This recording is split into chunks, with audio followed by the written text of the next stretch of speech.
Welcome to channel name. Are you ready to discover hidden treasure? Today, we're focusing on the 1973 Australian to-cent coin.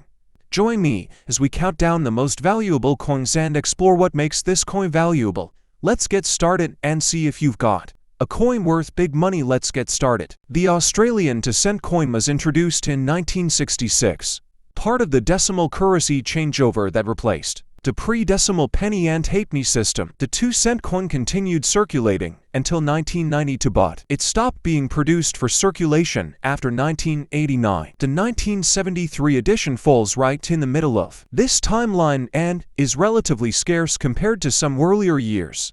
While it's not the rarest of all, collectors have a keen eye for 1970s coins in good condition. This beautiful coin features a frilled neck lizard on the reverse, designed by artist Stuart Devlin, the same man behind many iconic Australian coin designs. On the obverse is Queen Elizabeth, depicted in the Arnold Machen portrait, which was used from 1966 to 1984. The coin is struck in bronze composed of 97 copper to 5 zinc and 0.5 tin, giving it a rich reddish-brown tone that collectors love, especially when well preserved. Let's get into the numbers. In 1973, around 66 million to-cent coins were minted. That might sound like a lot, but compared to other years, especially in the 1960s and 1980s, it's on the lower side. No coins were produced for mint or proof sets that year, meaning there are no officially uncirculated 1973 2-cent coins from sets, which increases the demand for high-grade examples found in circulation. So what's a 1973 2-cent coin worth today? In average circulated condition, it's generally worth 10 to 30 cents, still above face value.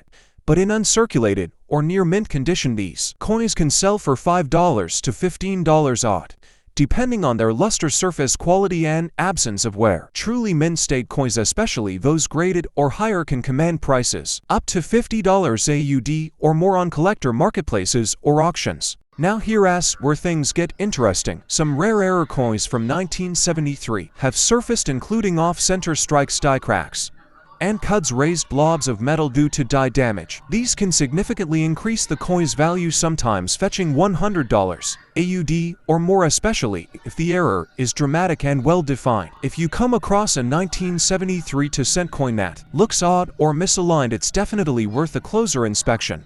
Let's address a myth that's been floating around online: the claim that some coins were struck at. That's not true for the 1973 2-cent coin. All Australian decimal coins were minted at either the Royal Australian Mint in Canberra or occasionally overseas, such as in London or Canada in the early years. But for 1973, there was only one mint involved, Canberra, so if you see references to versions, they're either misunderstandings or clickbait. Collectors often seek out full date sets of Australian decimal coins, and the 2-cent series is no exception, because no mint sets were made in 1973. High quality coins from this year are harder to find in pristine condition, increasing their desirability. If you're looking to build a full collection from 1966 to 1989, the 1973 coin is one of the key dates you won't want to overlook, and if you can snag one in mint state, even better. While bronze coins like the 2-cent don't contain precious metals, they still hold long-term value due to collector interest and limited availability in high grade. As time goes on and fewer uncirculated examples remain, the value of coins like the 19732 cent will likely continue to grow. It's not just about the dollar figure, it's about the satisfaction of owning a piece of Australia's currency legacy. Thanks for sticking around for this deep dive into the 1973 Australian to-cent coin. If you've got one in your collection now, you know what to look for and what it might be worth. Don't forget to hit that like button, subscribe if you love rare coin content, and drop a comment if you've got any cool to-cent coin finds to share. We've got new videos every week covering Aussie coins, rare finds, and global numismatic treasures. Until next time, happy collecting!